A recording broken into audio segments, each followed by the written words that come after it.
Guys in the gallery, does anyone have any truth juice for Ruth? She's got one job on this whole show and she's not thought of her truth juice. I'm delicate. As long as you're comfy. I've got my drink all over me.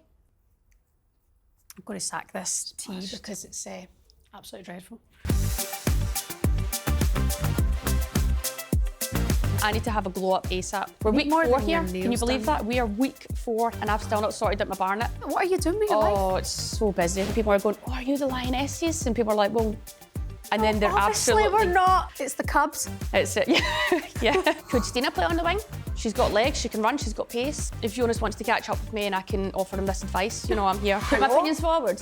I'm sorry, I don't know this number. We are the Arsenal. I feel like we play very good football. We create lots of chances and we will score. It's very early in season and... Stop! Chloe Chong, 17, and she's smarter than we'll ever be. Do you feel that women need to be more prominent now in F1 if they want to see the growth? Everything that we can do as women, we can do better, if not the same as guys. Winning an FA Cup at Wembley, that was an actual dream. I thought it was with Arsenal. It's something, yeah.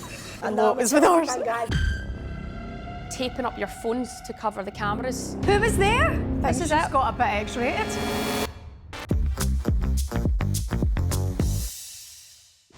Hello and welcome back to The Kickback. My name's Shabana Hearn and I'm joined by my evil, ugly twin sister, professional football player, Risha Littlejohn. Coming up for you on the show, we have an interview with legendary former Lioness and ex-Olympian Fara Williams on being honoured at the Legends of Football Awards, her career highlights and who she thinks is going to dominate in the WSL this season. We're also going to hear from F4 driver Chloe Chong.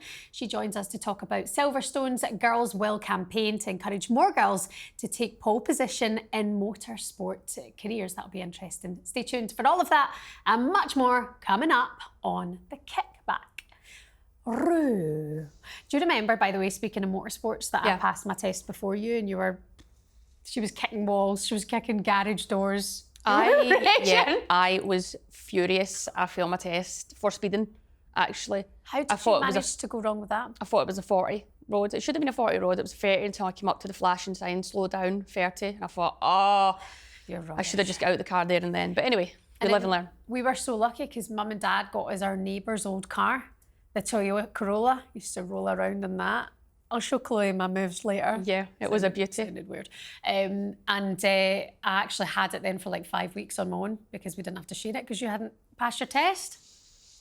You pleased about yourself? Do you feel good about yourself? I think that's the first thing I ever did before you. Or got like won. I won that. I won my driver's licence. Well done. Congratulations. I was out last night at the Legends of Football Awards with Nordorf Robbins.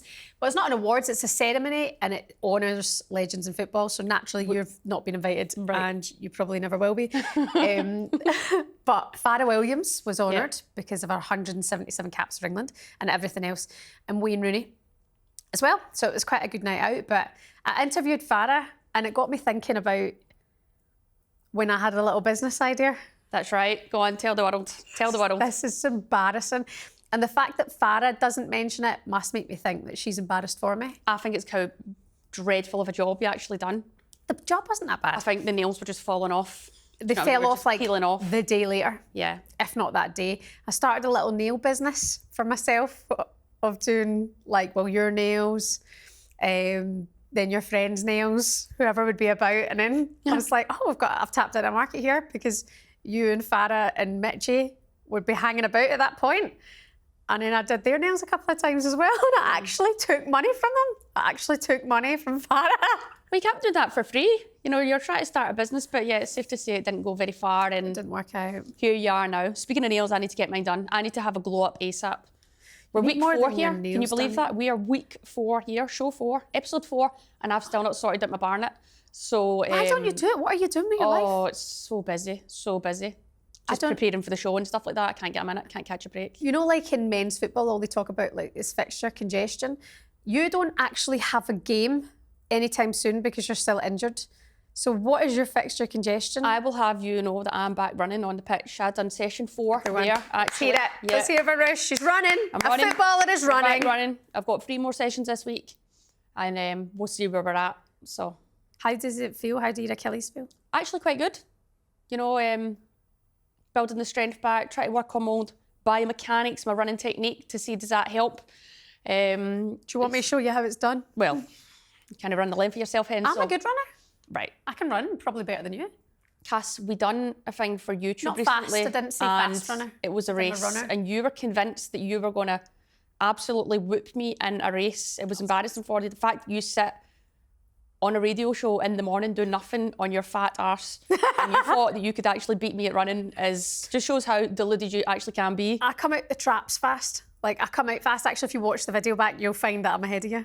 Let's not forget that I had a trapped nerve in my neck and I couldn't move. I was actually in agony, but I still absolutely... Some things I'm just better than you at. It's anyway, absolutely moving on. WSL at the weekend. Shall we just go there now? Should we hop to it? Okay. Hop to the beat. Let's do it. Hop to the beat. Yeah. Before the WSL, let's talk about the London City Lionesses. Can we not just call you the Lionesses now? No. What about City? I'm just against it. Even after the game there, we had a huddle and everyone was like, right, on free. And one of the girls, Izzy Goodwin, scored 4 goals. So she was in charge of the huddle. So she was like, 1, 2, 3, City, I think she said. And I was like, no, you can't say that. I was like, no.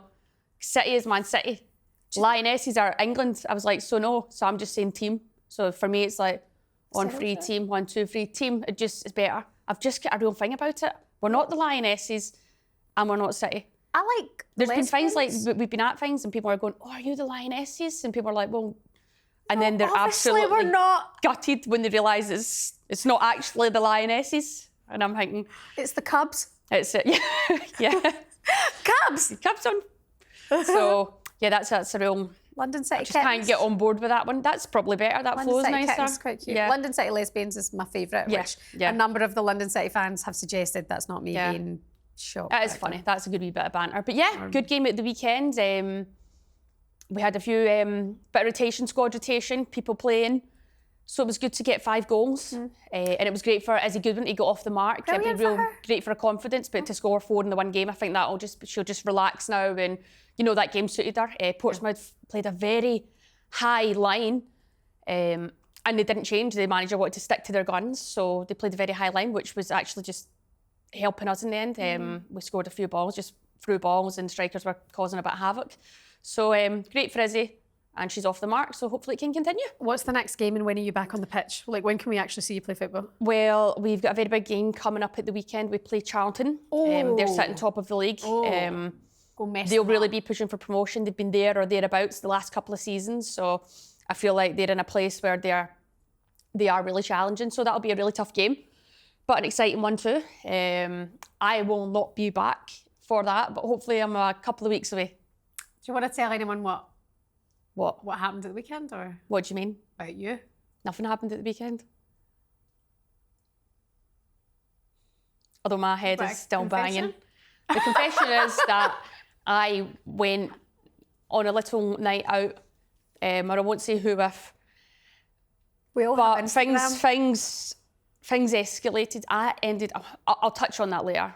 Because I've hit a new all-time low. Yeah, because just last week you were sitting here talking about Sober October and being 9 days. I've done 2 weeks.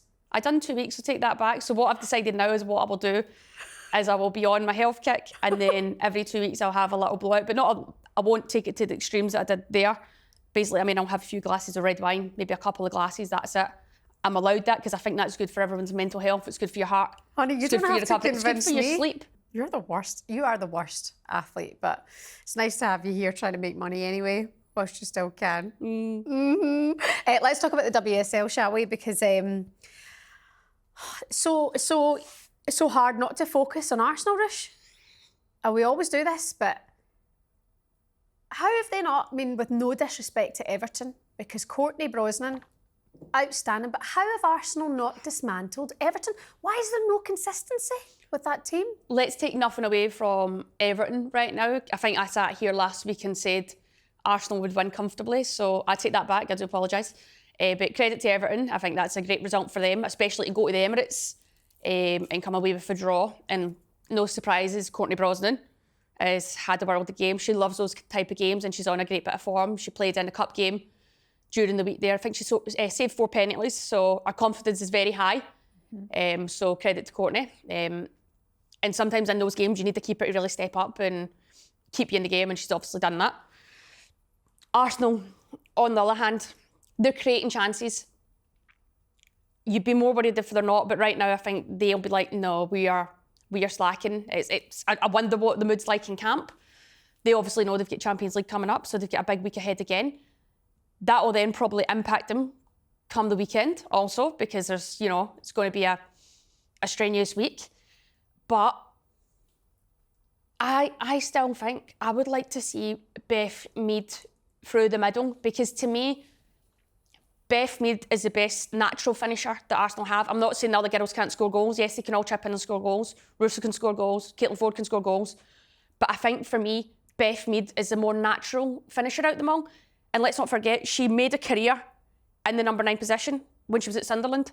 She was top goal scorer at times. Surely so why? Jonas is thinking about that now. Surely he's looking and going, right, who is giving me goals? It's not, even under the previous managers, they probably then started putting Beth out wide. Maybe there was other forwards at the time, but they thought, they're more central forwards than Beth for whatever reason. Even maybe Miedema, when she came in, she started in the 9. So I get things have to change, but right now I look at the squad and I'm like, no, Beth is the most natural finisher out of them all.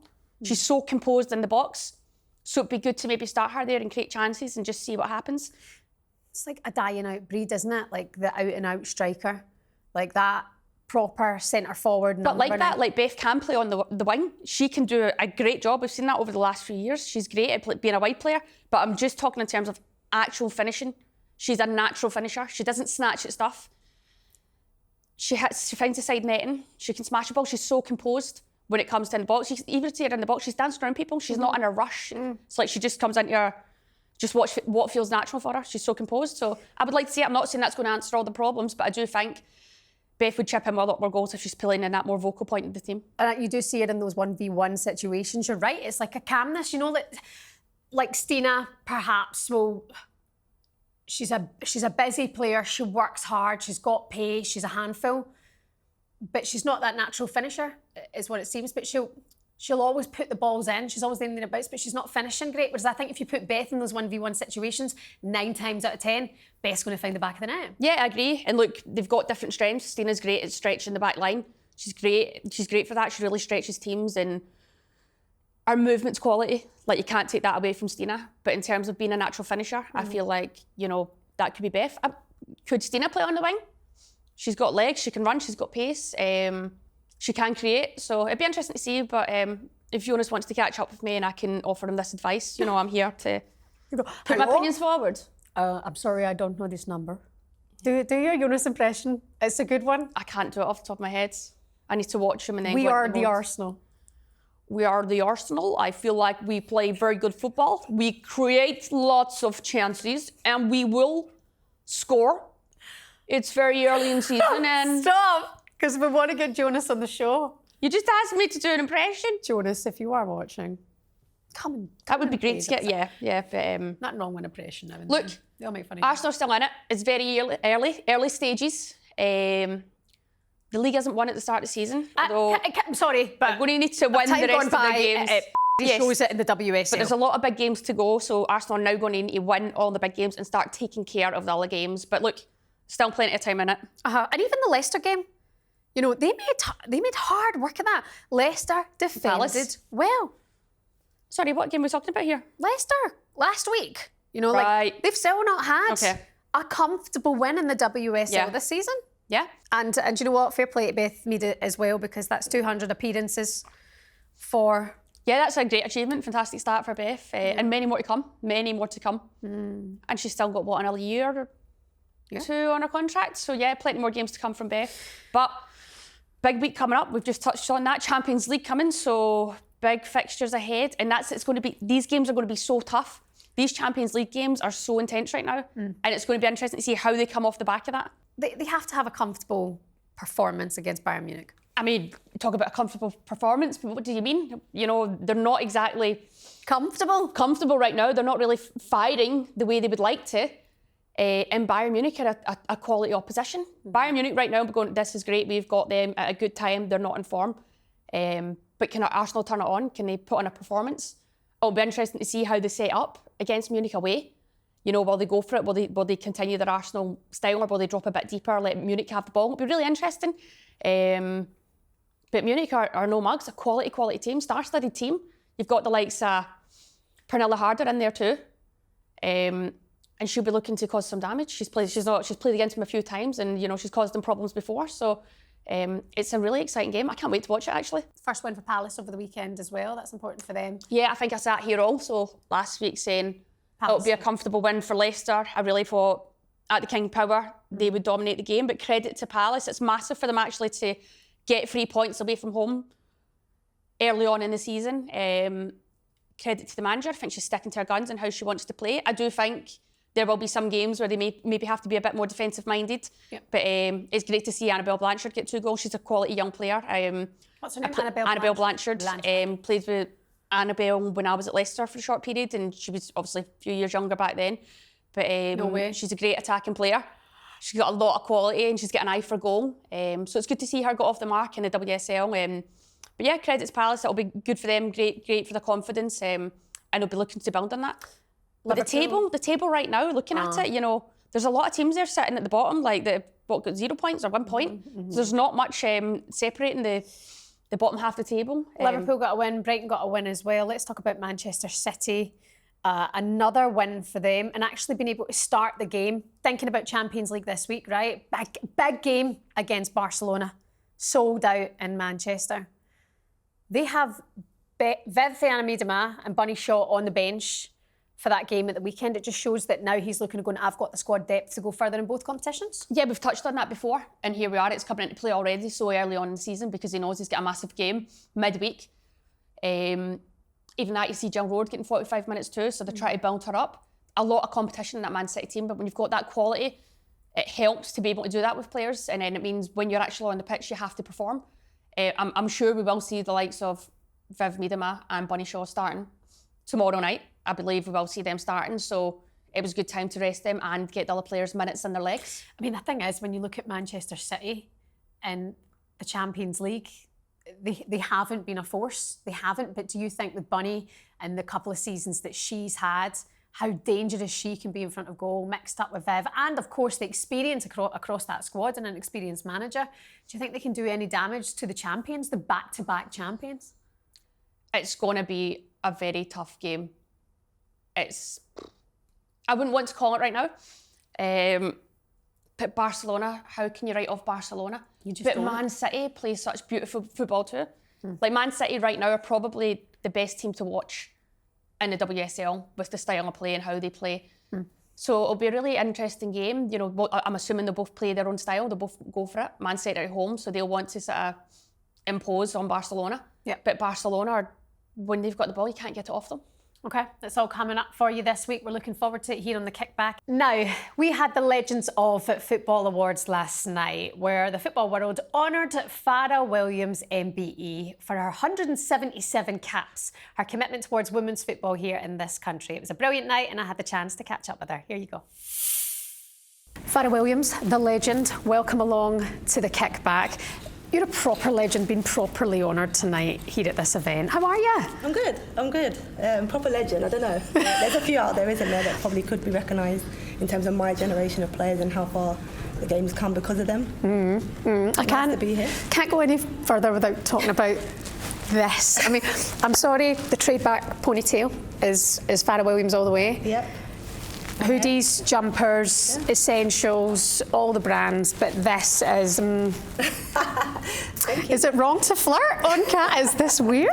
Do you know what? Everyone says, wear your hair down, and I'm like, you know what it's like? You're talking football, right? And I've grown up, it's quite a like masculine kind of thing, isn't it? And I've grown up watching men's football, so it's never really been a feminine thing for me. And so when I get into debates with guys and I want to, you know, hold my own, and I don't want to be touching my hair and flinging it back. I'm here to talk football. So yeah, I'm not here to talk football today. I'm here to let my hair down, have a little sip of champagne. And is this all your hair? Of course it is. I get extensions for fun. This is fun. Pony. You've got like a Pantene advert coming up after this night. You look brilliant. I'll stop talking about it and make you feel uncomfortable because you don't like these kind of nights. You don't like the kind of all the spotlight being on you. Absolutely hate it. But you know what? It is a huge honour. I mean, when they asked me and said they wanted to recognise me, it's one of the legends in football. And you look at the list of people. You look at Emma Hayes last year, obviously Ellen White. Righty, Beckham, Rooney's here tonight alongside me, somebody that I watched alongside my own playing career. I mean, it's a huge honour to be, awarded that alongside some of the greats. It's brilliant. But and the stage is making me nervous. The thought of actually stepping on stage, and I've seen, all the tables out there, sweaty palms, armpits, everything's sweaty. You've gone full Eminem, knees weak, mum, spaghetti on her sweater. Listen, you've played at World Cups, you've played in Olympics, you've played at Euros. Why is it this setting that makes you nervous? Is it because you do your talking on the pitch? Is that something like that? Yeah. Do you know what? I was that player on the pitch that would, be the Gabby, the Gobby one, and I'd be in the dressing room, kind of being that leader and kind of solving problems. But I think football, that's me, right? When I think of myself and football, kind of, that's the thing that has allowed me to kind of grow, good, bad in life. Football's always been there and it's been my constant. So it's kind of my safe space. So when I'm doing that, I feel safe. When I'm on the stage in front of thousands of people or people, and talking out loud, I'm not good at it. If you ask me a question, I don't mind answering it because I feel like there's two of us. Yeah. But when I've got to talk out to people, it's not something I'm good at or enjoy one single bit. Well, you're doing so well at it because we're seeing you on the telly all the time. You've got your podcast. That's it's the ice arriving for the champagne later.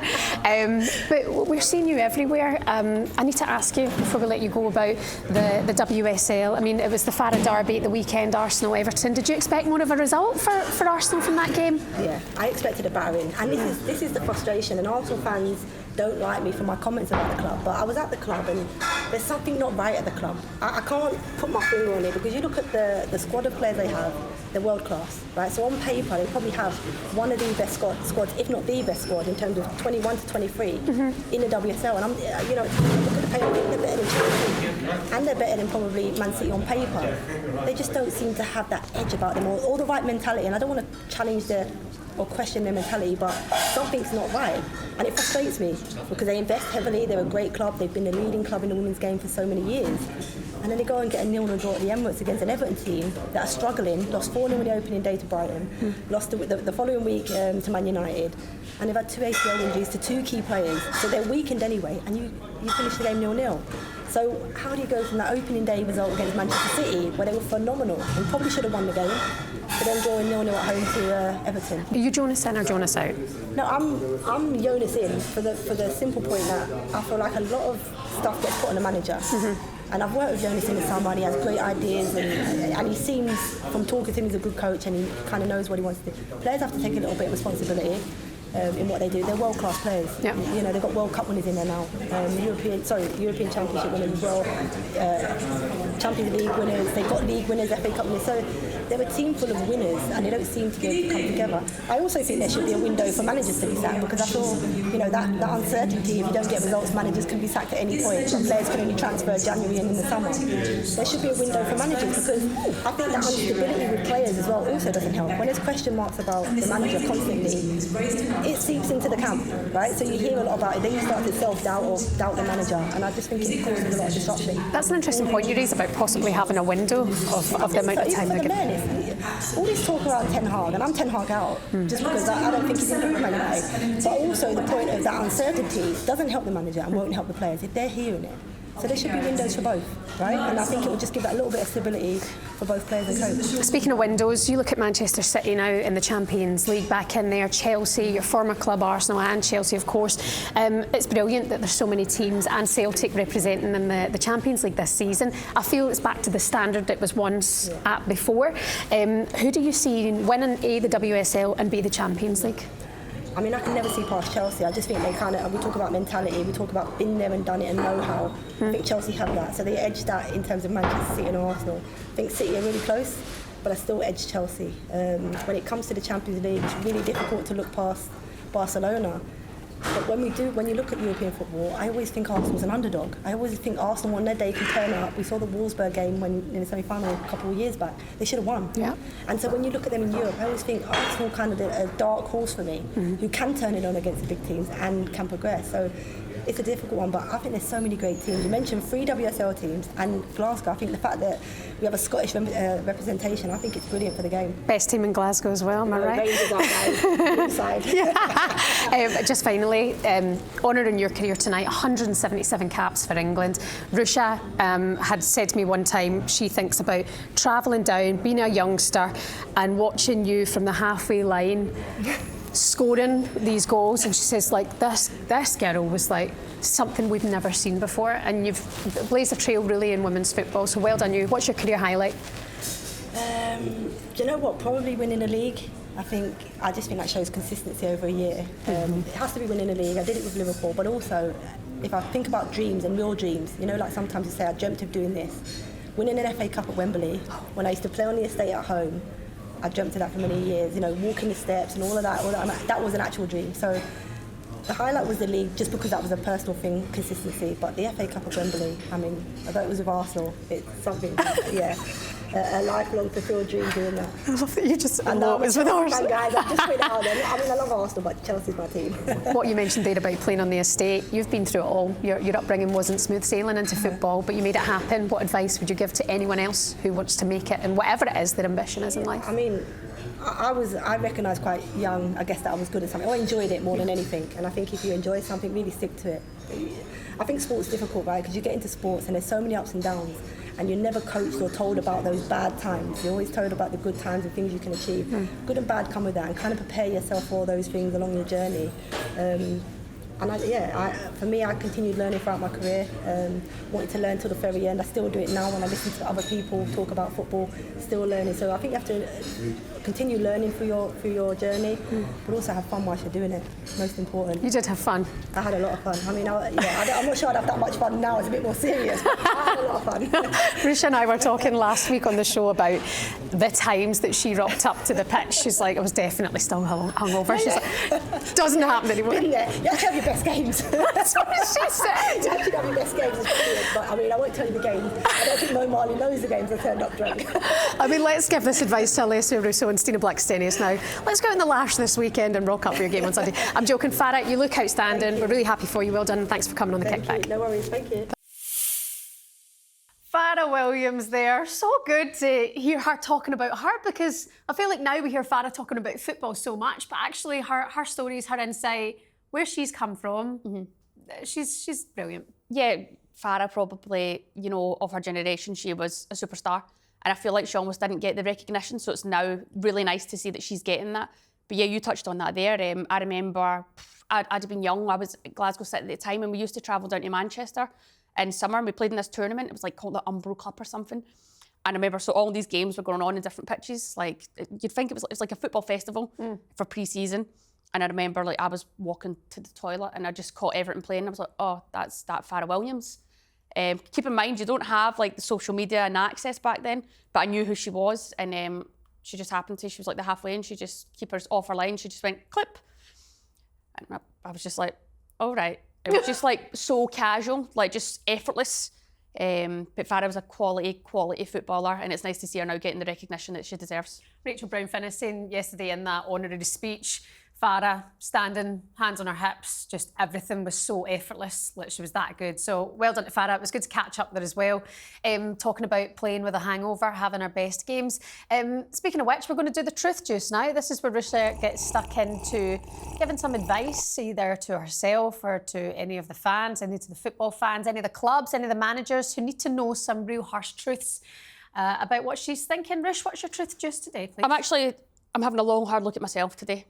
I'm not focusing on anyone else. I'm just going to look within right now. I'm 34 years old. And I ended up in a nightclub at the weekend. Disgrace.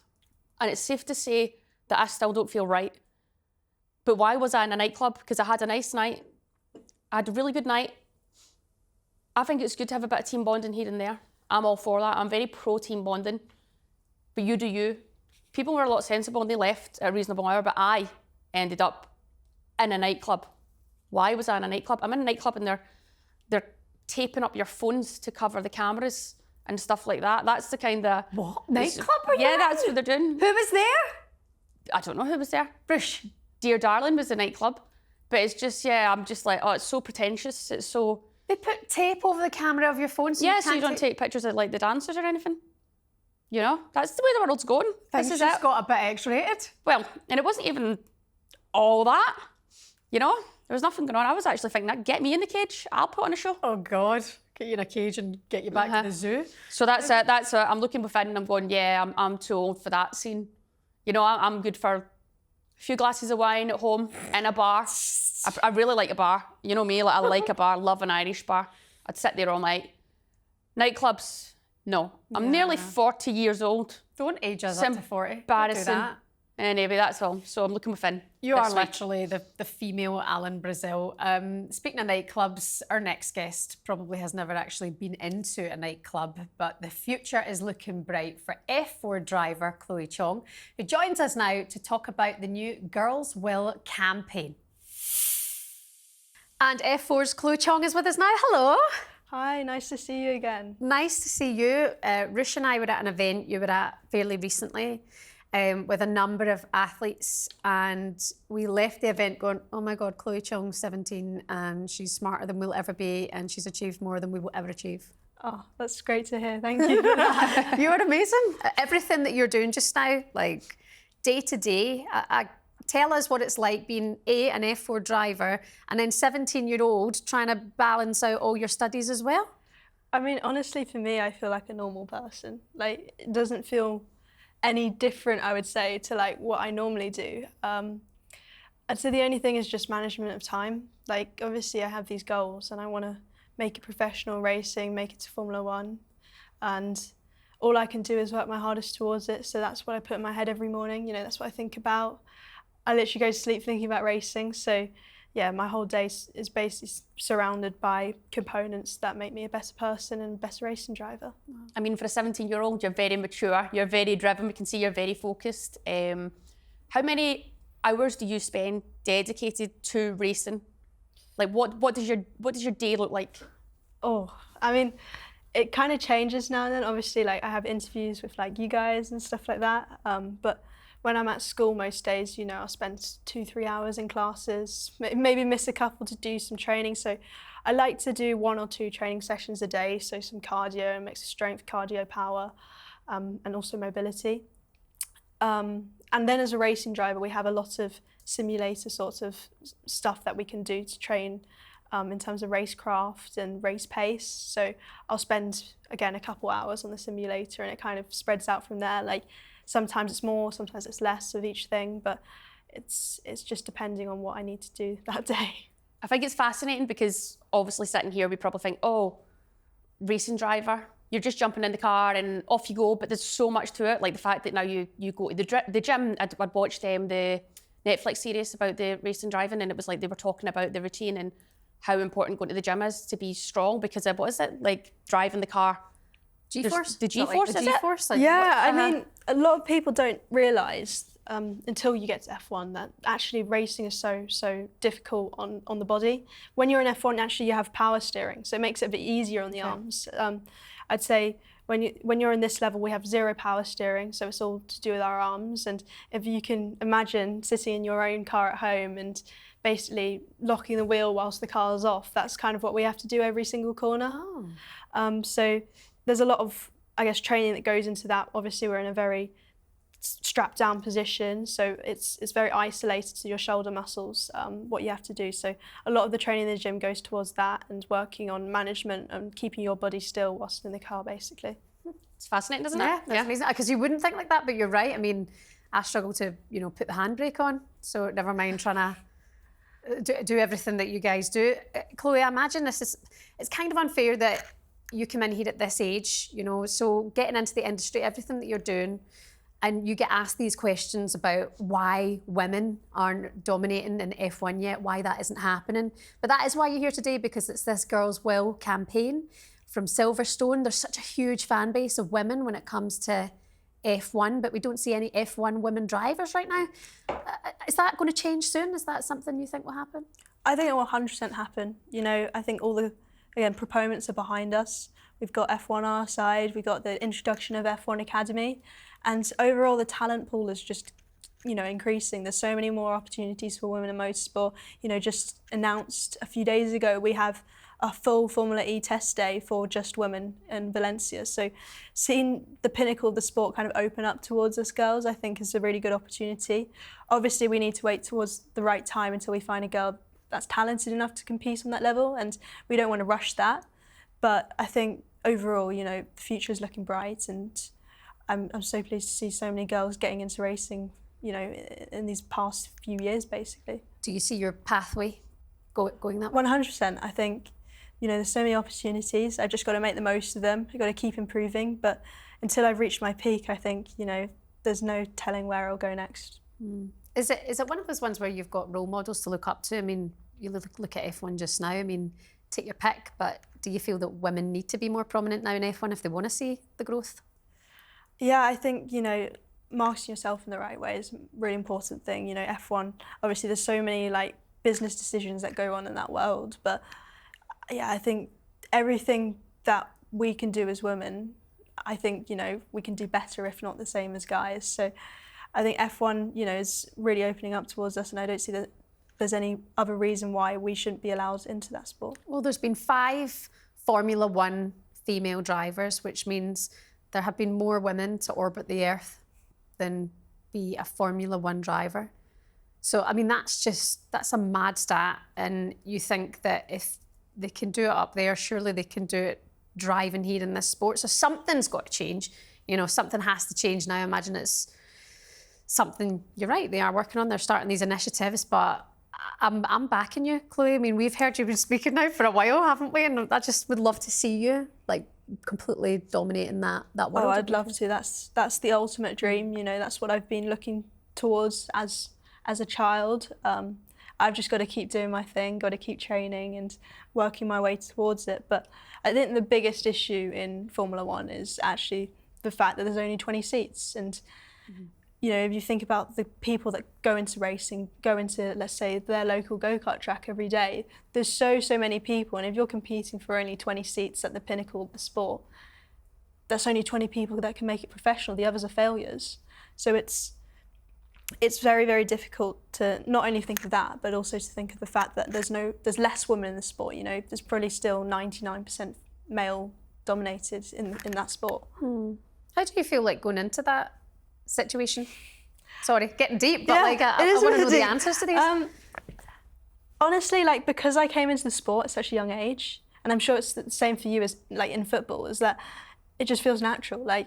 You're there to do your sport. You're there because you love it. And although you notice these subtle changes, maybe there's not as many girls on the track as guys, and maybe you're the only girl at the competition, you still have the same goal as the guys. You still have the goal to win, and you have the same sort of ability to win, I'd say. So when I go into a race and I see loads of guys, it feels no different, and I'll always try the same, fight as hard as I can and try to make my way to the front. Good for you. Good for you. That's great. It's absolutely fantastic. How much do you enjoy it? Is there ever any days where you feel, oh, this is a lot? Or I'm looking back at myself younger, sometimes there was nights where I was like, oh, training, I'm not feeling it right now. I am not feeling that. Do you feel like that ever?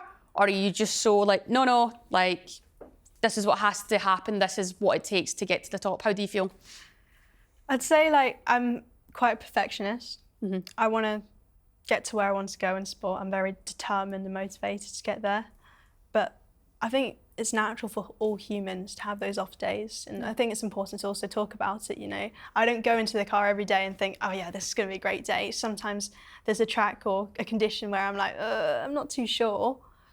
But I always try to make the most out of it. And if I leave the track having a bad day, I use it as further motivation to kind of just look into the details and figure out why it was like that, rather than kind of, I'd say settle on it. I hate leaving a race weekend and feeling like I ended on a bad note. But if I leave a race weekend and I look at the data and I look at the video and say, look, this is what I need to improve on next time, this is what I'm going to work on straight away, I'll go home that night and work on the simulator straight away. Yeah. Well done. It's very mature. It's very mature. I know. We need to get you out with us more often, and we'll get that maturity back to maturity with us.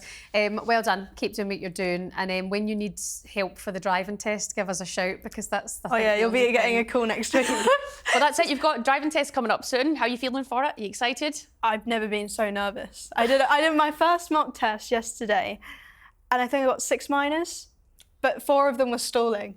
So how many is it now you can get? Is it 3 minors? No, I think it's like 14 or something. You're allowed 14 minors, Something like that. I think it could be even more. It's changed. I can't remember now, but it's changed. But look, I'm sure you'll absolutely smash it. And nerves you. are okay. And as soon as you get in, it'll all take over. You'll be like, this is natural. I love this.